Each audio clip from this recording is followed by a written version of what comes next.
As rabbi of a synagogue, one of my roles is to answer questions of Jewish law. While on occasion I get questions about kashrut or Shabbat or burial and mourning, the area where I tend to get the most questions is naming. The typical question is something like the following. My grandfather's name was Irving, but we are not sure what his Hebrew name was. We want to name our baby after him. If it is a boy, we want to name him Jared, and if it is a girl, Jordana. Is that okay? I was taught that it has to be the same first letter to count, but in Hebrew, both I and J would be written with a yud, so we figure that's okay. Right, Rabbi?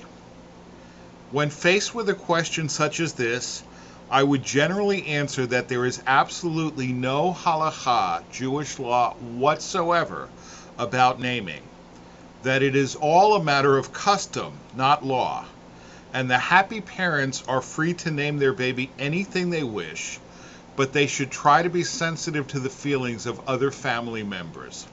And they usually respond in stark disbelief, because everyone knows what the Jewish law is on this subject.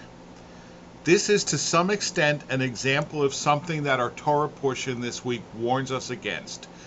In Deuteronomy 13:1, Moses says in God's name, "Be careful to observe only that which I enjoin upon you, neither add to it nor take away from it." We are required to observe God's commandments, but we are not supposed to invent new ones on our own.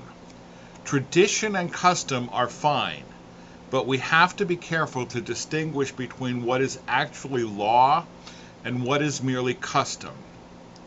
I wish that more of us would be as scrupulous in observance of the actual mitzvot as we are in observing customs, many of which are based in superstition. Name your child whatever you wish, but the cause of Judaism would be better served by making sure that the meal for the bris or the baby naming and later on the bat mitzvah is kosher.